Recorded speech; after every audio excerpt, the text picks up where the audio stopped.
Both gold and silver are in that phase now where we're off the highs, we're going up and down, creating excitement and despondency. And my focus is getting a bit more physical at the moment. And I'm happy to buy it with gold, let's say, nearly $1,000 below its peak and silver nearly $50 below its peak. Amongst central banks, we've seen the exposure to gold rising, mainly due to the rise in price of gold, failure to buy more treasuries. Mathematicians or financial analysts call that having a better Sharpe ratio. It does make sense to have some gold in portfolios, but it will also take time because many investment portfolios don't actually have the right to buy gold, a pile of gold or silver coins. If you've got 20 of them and something disastrous happens to your currency or your government debt or your government, you'll still have 20 or 30 silver and gold coins. There won't be any less of them. They'll still be there. The hoarders, the people who are hoarding gold or the people who are hoarding things to escape from our grip, which is depreciating our currency. That's why you need to be prepared long before something happens, because when it does happen, everybody will be trying to do it at the same time and it won't be possible. Well, it's great to have you today. I did want to discuss what is happening in the silver market. Last time we had you on, it was kind of shortly after the big flush in the silver market where we saw silver fall from $120 to below $70 an ounce. We've been trading sideways here for quite a few months now. Do you have any idea of whether silver is going to be breaking out to the upside or to the downside, or what is your analysis telling you right now? I personally believe we've got a few more months of pain, perhaps 4 or 5 months of pain, and it will fluctuate, getting people excited on every up day and then getting them despondent on every down day. That's kind of the way bull markets tend to behave. They have every bull market climbs what's called a wall of worry. And both gold and silver are in that phase now where we're off the highs, we're going up and down, creating excitement and despondency. And I think that carries on for a while. These things can carry on for a while. I don't know the timescale, but what I do see and what I'm trying to do myself is to use this as an opportunity to pick up. In my case, I'm buying physical. But it doesn't mean to say that others should necessarily go for the physical. It just happens to be I've got enough of the digital stuff, the ETFs and the miners. Silver hasn't moved for months, but volatility just surged 30% above its 3-year average, and that disconnect rarely ends quietly. What Clive Thompson is signaling here isn't stagnation. It's controlled churn, designed to exhaust retail before a directional move. These up-down cycles historically precede liquidity grabs where weak hands exit and institutions accumulate. For investors, this phase isn't neutral. It's psychological pressure that determines who still owns metals when the real move starts. Next, Clive Thompson reveals why sideways markets are where the largest positions are quietly built. So really my focus is getting a bit more physical at the moment. And I'm happy to buy it with gold, let's say, nearly $1,000 below its peak and silver nearly $50 below its peak. I'm quite happy, not $40 below its peak, I'm quite happy to pick up at these, what I see, bargain basement prices, because I do believe in all probability, we will move higher either towards the end of this year or early next year. That's obviously not a certainty, but I think that's more likely than not, given everything we know. I could talk more about why if you'd like me to do so. Yeah, I mean, what are some of the main dynamics that you're seeing right now? So as far as gold is concerned, the continuation of central banks wanting to diversify their assets away from exposure to just one government's liability, i.e. US Treasury bills and bonds, continues.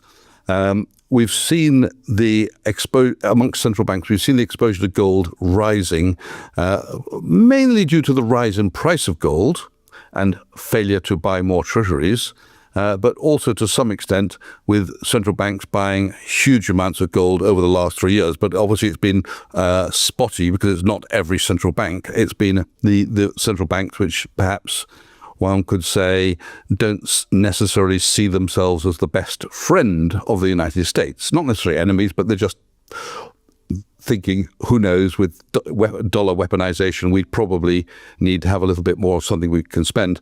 And of course, we have seen countries like Turkey and Russia actually spending some of their gold. In Turkey's case, they're doing it because they have very high inflation. The Turkish lira is falling, and nobody in their right mind would buy Turkish bonds. So they want to defend the currency. So they've been doing what gold, in theory, is therefore selling gold to support the currency. I think it will not turn out very well for them. It'll be a bit like when Gordon Brown sold the UK's gold back in the 1980s. It'll be what they call a brown bottom, Gordon Brown bottom, when he sold at the lowest price that he could have had. I suspect that'll be the case for Turkey. In Russia's case, of course, they have trouble that they can't pay in dollars because dollars are sanctioned for the Russians.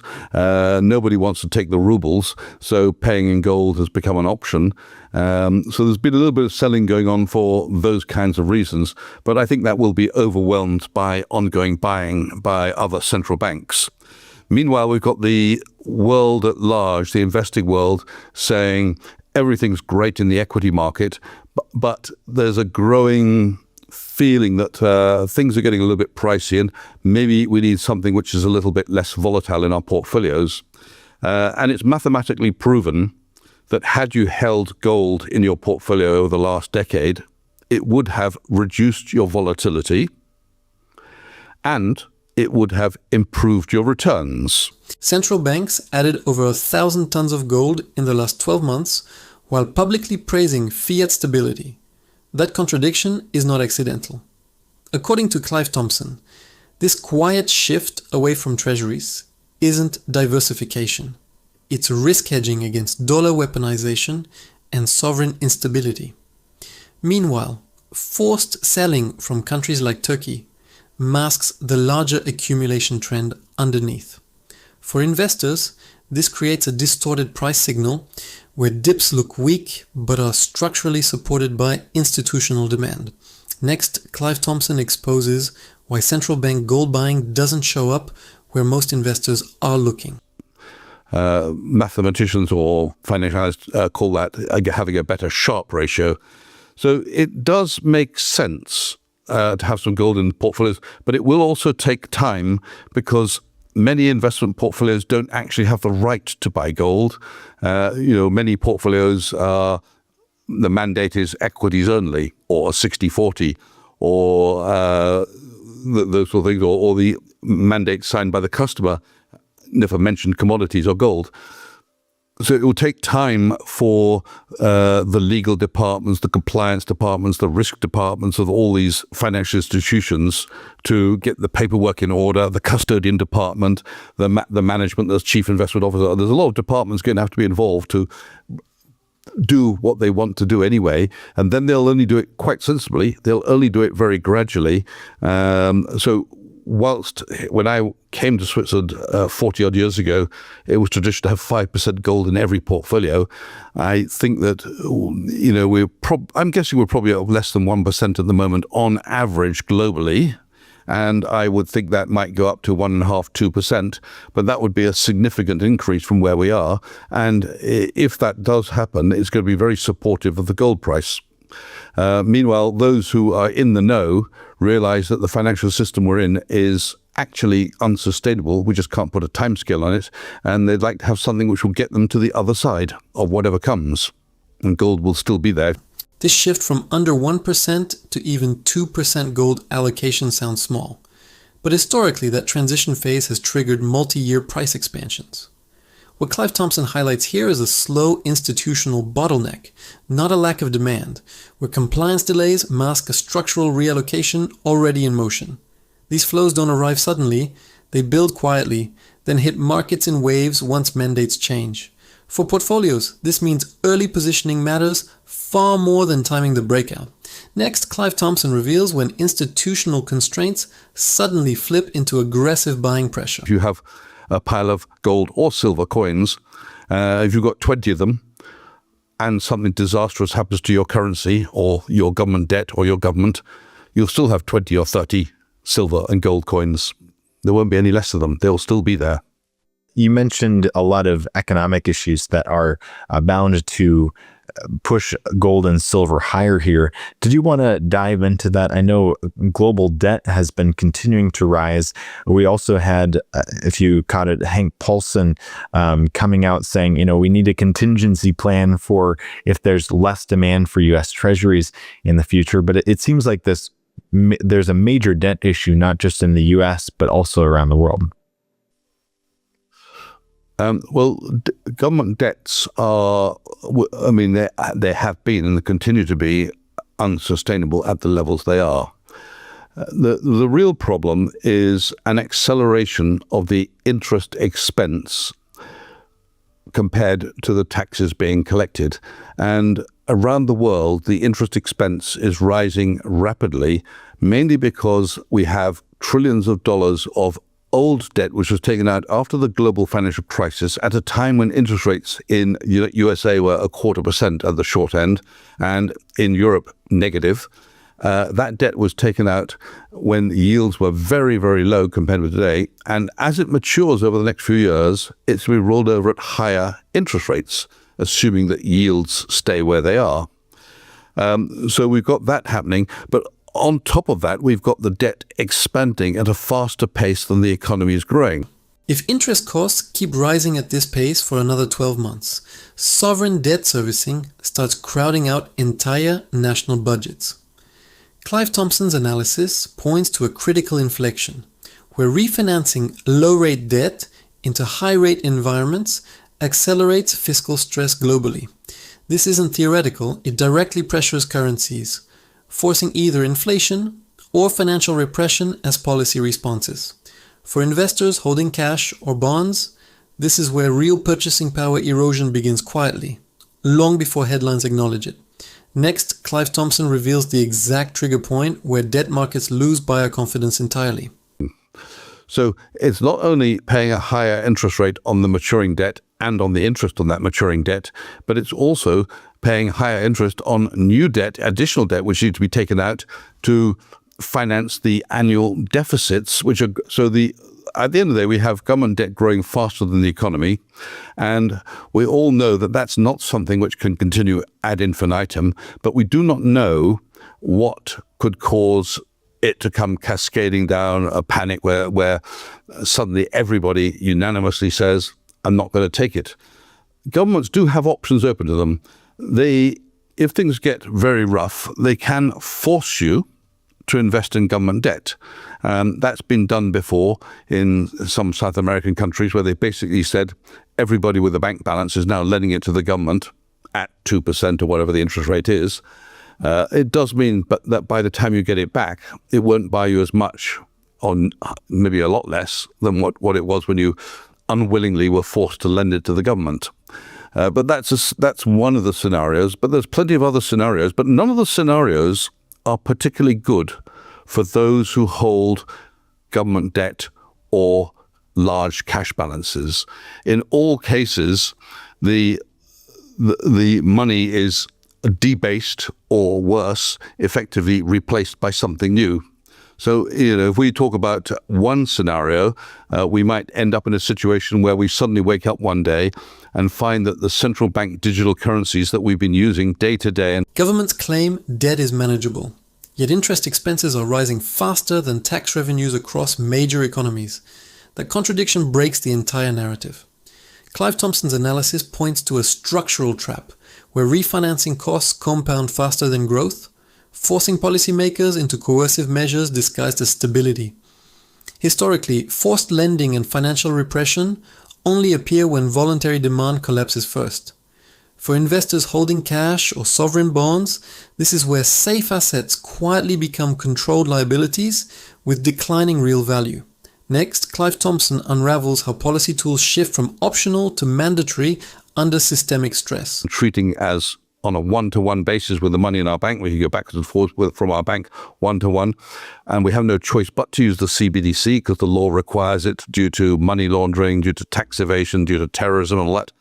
So we might wake up one day and suddenly find, they say we can't transfer money from our bank account to our CBDC wallet anymore beyond $20,000 or some limit. So that's fine if you're the man in the street and you haven't got two halfpennies to rub together, except for your salary comes in and your credit card goes out. It won't affect you. But if you have a very large amount of deployable cash, you won't then be able to use that money to, you would say, invest, but the government would say, speculate against our currency. Because they'll say, we're clamping down on speculation. We're clamping down on the hoarders, the people who are hoarding gold, or the people who are hoarding things to escape from our grip which is depreciating our currency. So that's why you need to be prepared long before something happens, because when it does happen, everybody will be trying to do what you're trying to do at the same time, and it won't be possible. It goes back to that old saying: it's better to be 7 years early than a few seconds too late, and that's, I think, very fitting for what we see right now. The Fed discusses financial freedom publicly, yet CBDC frameworks globally include programmable limits. That gap isn't theoretical anymore. What Clive Thompson is pointing toward is a control mechanism where liquidity becomes conditional, not guaranteed, especially for larger capital pools. These policies are always introduced gradually, then enforced suddenly when capital flight risk spikes. For investors with meaningful cash positions, this creates a window where mobility of capital, not just returns, becomes the real risk factor. Next, Clive Thompson exposes how transfer restrictions quietly reshape who can actually deploy capital in a crisis. Where, those who may have, bought precious metals during the top or near the top in the last few months might be thinking, maybe I made it the wrong decision. But if you're in here for the long haul and you're into precious metals because you want insurance for financial catastrophe, it's like, really, any price before you can't get it, I think is a good insurance policy. That I agree with, but I would also like to add a word of caution. If you're doing something new, for example, this is your first foray into precious metals, or anything for that matter, don't rush in and put huge amounts in. Think about what the correct allocation should be. And I'm not going to say what the number is, but I would say that now I'm probably 25% exposed, but that wasn't how I started out. It's gone up because the price has gone up. But think about how much you want to be exposed to it, and then buy only a small proportion of where you want to end up. Then you sit on it and see how you feel. Now, the advantage of buying a small proportion is that you will not be the world's last fool by buying everything at the highest price. If it goes up, you can be happy of what you bought. You can buy the next chunk at. You'll need to spend less money. You'll be able to get to 2/3. If you go all in too early in volatile cycles, even a 15 to 20% drawdown can psychologically force you out at the worst time. According to Clive Thompson, phased allocation isn't just strategy. It's behavioral risk control in markets designed to shake conviction before trends emerge. Most investors underestimate how volatility, not fundamentals, drives bad decisions during accumulation phases. For long-term holders, this approach preserves both capital and emotional discipline, which ultimately determines whether you stay positioned for the upside. Next, Clive Thompson reveals why initial position sizing matters more than entry price in volatile markets. Let's say you're buying 1/3 and 1/3 and 1/3. Your first 1/3 will cost you 1/3 of your money. If that 1/3 goes up to, let's say, now representing half of what you wanted to invest, your next 1/3, you don't need to invest 1/3. You only need to invest 16% because you're going from 15 to 66. So you've saved a decent chunk of cash, 17%, which you can invest in other things. So you're happy if it goes up because you don't have to spend as much to get to your 50% position and as your 66% position, and the last 1/3 you might never have to spend it at all if the gold price keeps rising. On the other hand, if you buy some and it goes down, first of all, it gives you time for reflection to say, can I handle this? How do I feel? If I feel bad, and I think I watched this Clive Thompson on YouTube and he said, buy gold. What an idiot I am to follow him. Well, if you've only spent 1/3, you don't have to feel such an idiot. You can buy the next 1/3 at a lower price, but you're getting more ounces of gold for your money. You might have to spend a little bit more than 1/3 to get to a 50% position, but at the end of the day, you're buying more gold at a lower price than your first purchase, so your dollar cost averaging in. So either way, you can be happy. So on the way in, do it gradually. Don't do it in one big rush. And obviously, don't put too much into gold or equities or Bitcoin or silver or property or any one asset class. You want to be diversified. I think that's very good insight there, and it's good, especially I know the legendary investor Jim Rogers says, don't invest in anything that you don't know about, so I think it's very good to kind of tiptoe into things here. And obviously we're seeing lower prices now, so this might be a good. It's definitely a better opportunity than where we were a couple months ago with gold and silver at all-time highs. Markets reward patience. Yet most capital gets deployed at peaks. That pattern repeats every cycle with brutal consistency. Clive Thompson highlights a key timing asymmetry, where staggered entries turn volatility into an advantage instead of a liability. Historically, investors who average enduring uncertain phases outperform those chasing confirmation after breakouts. For portfolios, this method reduces regret risk while maintaining exposure to upside without overcommitting at uncertain levels.